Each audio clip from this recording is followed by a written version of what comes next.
الحمد لله رب العالمين، والصلاة والسلام على سيدنا محمد وعلى آله وصحبه ومن والاه.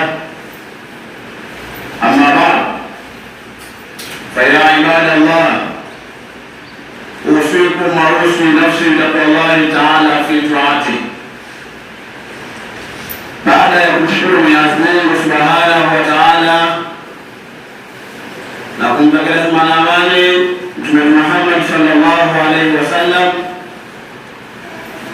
ndugu zangu katika imani, hatuna budi sana kuendelea kumshukuru Allah Subhanahu wa Ta'ala, Allah ambaye mapenzi yake makubwa kwetu anaendelea kutuneemesha na kujalia na kutufikisha katika neema zake mbalimbali ambazo Allah Subhanahu wa Ta'ala yeye mwenyewe amenasibisha nazo kusema, wa in ta'uddu ni'matallahi la tuhsuha.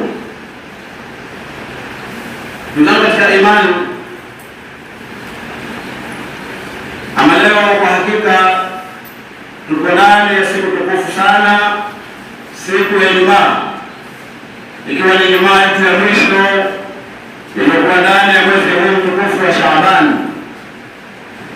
Ni Ijumaa ya kihistoria sana kwetu Waislamu, kwa sababu ni Ijumaa ambayo tunaiaga ama tunauaga mwezi huu wa Shaabani na kukaribisha mwezi mtukufu wa Ramadhani. Kwa kadiri namna zilivyo, Allah atujalie uzima na afya tukaweza kuifikia Ijumaa ijayo. Kwa hakika tuko ndani ya mwezi mtukufu wa Ramadhani.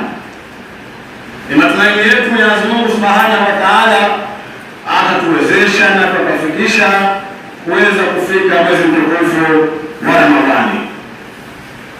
Ama nukta ya hotuba yetu ya leo itakuwa na anwani inayosema mambo ya kuyajua kwenye funga, kwa sababu ndio jambo ambalo tuko nalo mbele yetu.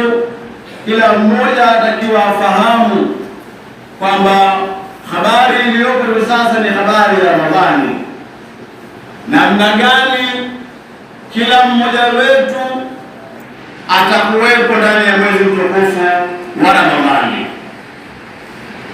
Si muda mrefu sana tutaingia katika mwezi mtukufu wa Ramadhani.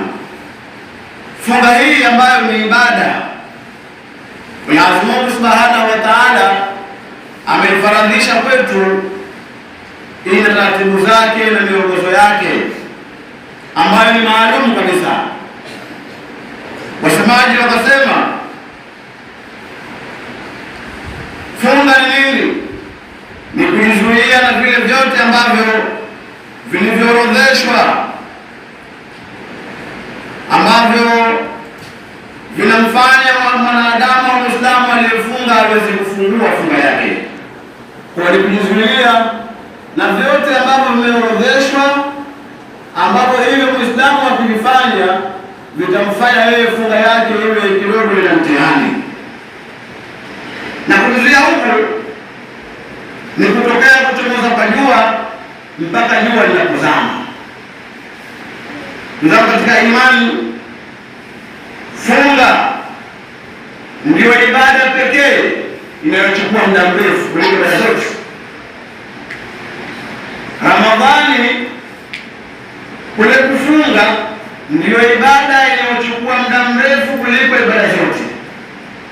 Tukisema kutoka kuchomoza kwa jua mpaka jua linapozama ni masaa 24 na kuzidi kuendelea, muda wote wewe uko ndani ya ibada. Ni tofauti na ibada nyingine kama ya swala.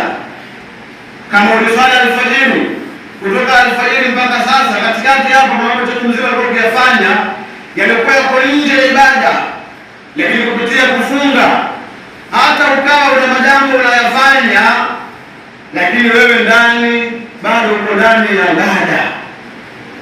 Ibada hii mimi na wewe, kila mmoja aipe uzito wake wa hali ya juu. Kila mmoja ajipange vizuri atakapoingia kwenye ibada hii ya funga, isiwe yeye ibada yake ama funga yake yake ni kule kwamba yeye ameacha kula na kunywa tu, lakini ndani ya ibada yake hiyo mambo chungu mzima alikuwa akiyafanya. Tuombeni Allah subhanahu wa ta'ala atujalie funga zetu hizi ziwe funga sawasawa. Ndio katika imani Mwenyezi Mungu subhanahu wa ta'ala kupitia ibada hii ya funga anataka tutambue kila mmoja wetu katika sisi, anatakiwa atambue na kuwajibika kwamba yeye ni Muislamu na anatakiwa afunge. Lakini yapo majambo na miongozo iliyowekwa ni nani ambaye anatakiwa afunge. Sio kila mmoja anaweza kufunga. Wapo watu maalum ambao wao funga kwa wao inawajibikia kwamba lazima wao wafunge. Mtu wa kwanza ni Muislamu. Ukiwa ni Muislamu basi ni wajibu kufunga. Hautakuwa na kipengele kingine hapo chochote cha kuingiza kwa lengo moja tu ya kuwa wewe ni Muislamu, lazima ufunge. Lakini unaweza ukawa ni Muislamu lakini angalia namba 2 inayofuata. Je, itakuhusu wewe?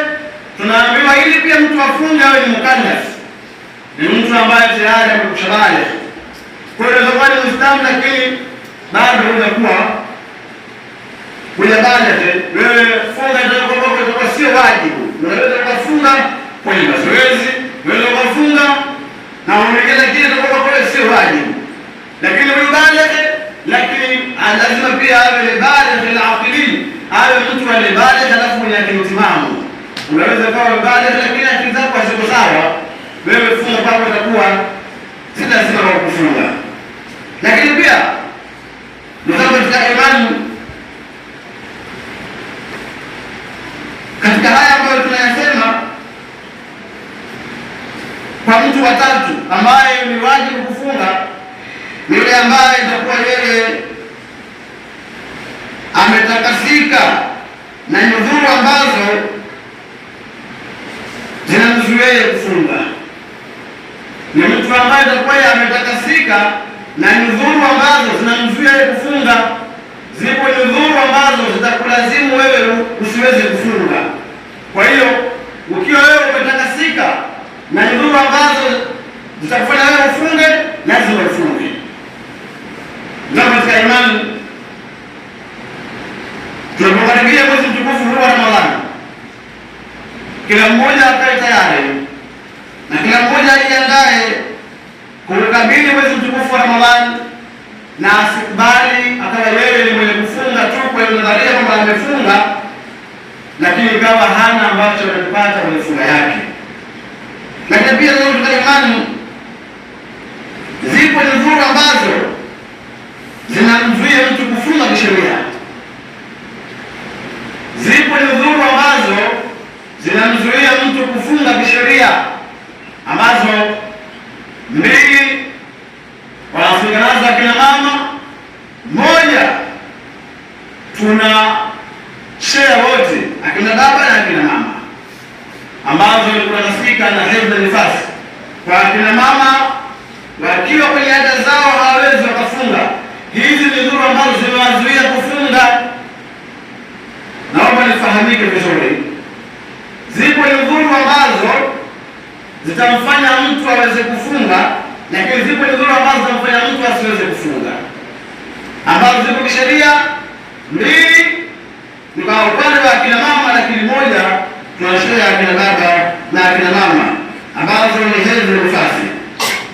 Lakini pia kuruka na akili ni udhuru ambao sote tunaingia huko, akina baba na akina mama. Mtu akiwa akitaka siku sawa sawa, yeye funga kwa yeye si lazima, na pia akifunga hapati faida za kufunga.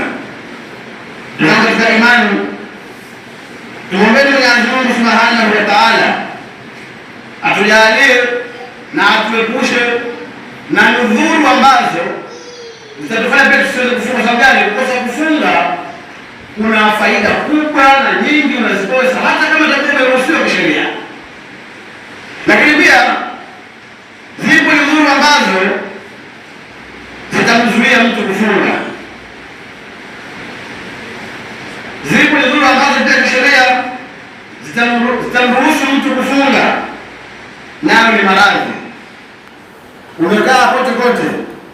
utayapima maradhi uliyokuwa nayo, unaweza kufunga ama huwezi kufunga. Yakiwa ni maradhi ambayo yatakufanya usifunge, umeruhusiwa usifunge. Lakini Waislamu, tusijipe uzito na ugumu. Kama itakuwa unaumwa na malaria, umepewa dozi ya daktari, unameza saa 4 usiku, inawezekana ukapanga taratibu uliokuwa nzuri, ukameza dozi yako ya mseto na ukaamka asubuhi kama umekufunga. Tusijilegeze, tusikubali kwamba kila maradhi basi yaniziwe kufunga. Mwisho wa siku utakuja kuweka maneno kwamba nitalipa kesho kutwa. Mwisho wa siku Shaabani hili imefika. Inawezekana kuna miongoni mwetu hapa mpaka leo ni mwezi 20 na wana madeni na waliopita na wala hawakuwa na mpango wa kulipa, na muda